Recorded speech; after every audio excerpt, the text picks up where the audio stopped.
Aqui é só para estimar, a gente tem um controle, uma tabela que é clássica, que muita gente usa, é como o aumento da célula somática afeta a produção de leite.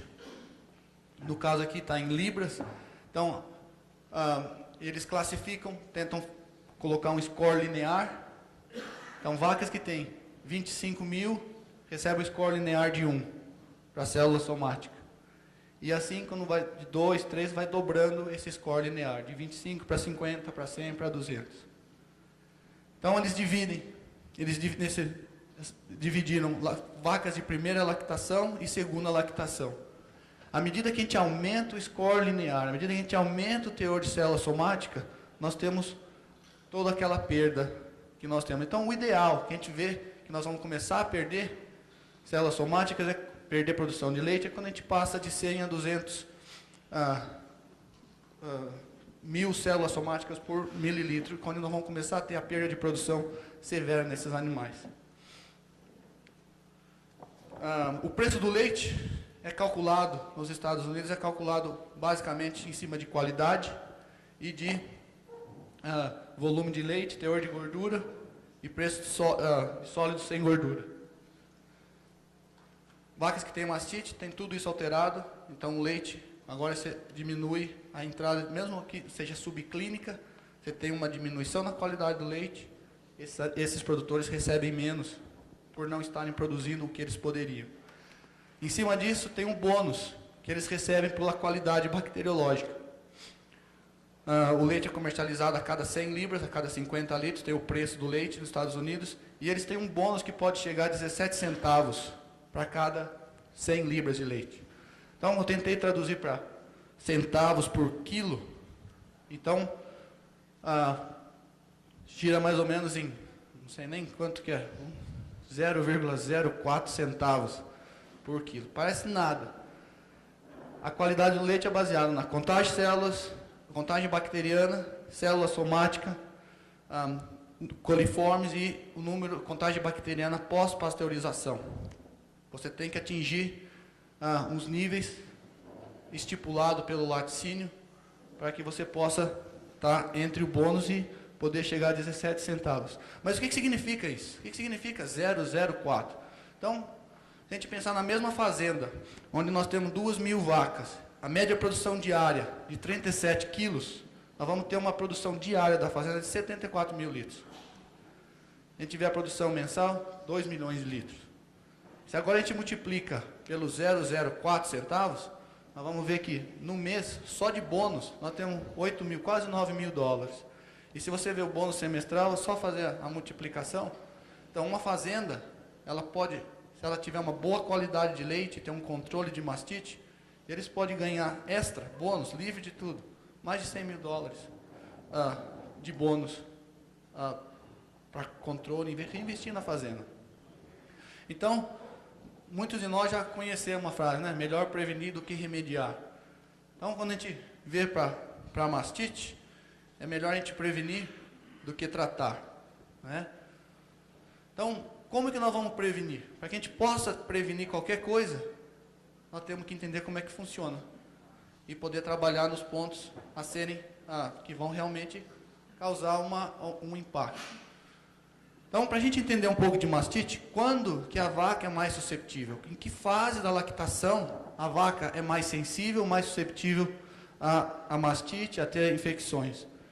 Então, aqui é um gráfico que mostra que no início da lactação aumenta a taxa de infecção, o risco da vaca, no início da lactação e após a secagem, quando ela termina a lactação, por motivos distintos.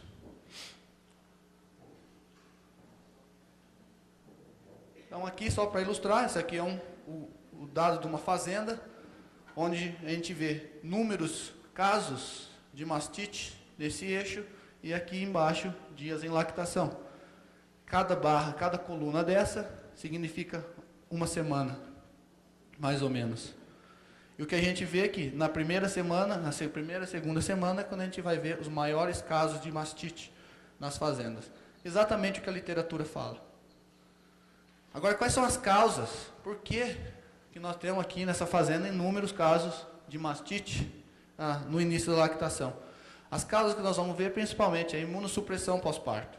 Essas vacas no pós-parto estão todas imunossuprimidas, como o Renato falou mais cedo.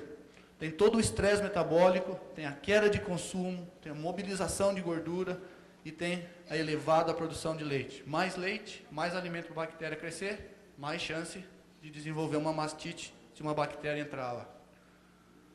Então aqui só para ilustrar a imunossupressão pós-parto, nesse gráfico eles mostram atividade neutrofílica. O que significa aqui? Porcentagem do padrão de iodinação de neutrófilos. Significa atividade. Quanto que o neutrófilo é capaz de migrar e capaz de matar. E embaixo está dias e semanas, semanas em relação ao parto. Então, quando essa vaca está 5 semanas, 6 semanas, você vê que a atividade neutrofílica desses animais é elevada. Mas ao redor do parto, menos 2 para mais 2 semanas, esses neutrófilos estão todos suprimidos. A atividade desse animal se proteger, a defesa desses animais estão todas comprometidas. Exatamente quando nós vamos ver não apenas mastite, mas nós vamos ver as doenças pós-parto, metrite, endometrite, as doenças da reprodução. Eles estimam também esse trabalho do laboratório do Dr. Jesse Goff. Eles mostram que a atividade do neutrófilo mover em direção à infecção e a habilidade de matar está reduzida em 40%. E as células de defesas tardias, que são os linfócitos, que vão vir depois que esses neutrófilos chegam no local, a produção desses anticorpos estão diminuídas em mais de 30%. Então nós temos um caso de imunossupressão claro aqui no pós-parto, o que justifica qualquer tipo de infecção, não apenas mastite, mas um monte de doenças que são observadas no pós-parto. Aqui está meio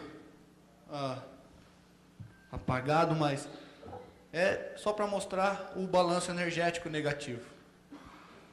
No pós-parto, essas vacas, o consumo de matéria seca não acompanha a produção de leite. Com isso, os animais precisam mobilizar gordura para manter a produção. Afinal de contas, elas têm uma cria, elas têm um bezerro para cuidar. E não importa se ela não sabe se é um bezerro ou se é um mordenha, ela tem que produzir o leite. Então o animal naturalmente começa a mobilizar gordura para manter a produção de leite. E o que acontece? A gente tem um balanço energético negativo, devido a uma alta mobilização de gordura corporal. Agora, o que é a mobilização de gordura? Como isso pode afetar a imunidade do animal? Aqui do mesmo grupo de pesquisadores de Iowa, onde eles mostram a atividade neutrofílica em relação aos níveis séricos de ácidos graxos não esterificados no pós-parto, na primeira semana. As vacas que tiveram altos níveis de ácidos graxos não esterificados, vacas que mobilizaram gordura, são as vacas que tiveram menor atividade neutrofílica. Então, o que mostra que vaca que está em balanço energético, está mobilizando gordura, elas têm uma maior chance de ter uma imunossupressão mais severa. Então, dicas de manejo, nós temos que minimizar o estresse pós-parto. Temos que evitar a queda de consumo, como já temos falado hoje pela manhã. E evitar os combates hierárquicos, competição pelo coxo. Evitar a superlotação dos currais, fazer uma dieta palatável, isso tudo vai ajudar com que o animal coma, mobilize menos gordura e tenha um efeito menor de uma imunossupressão.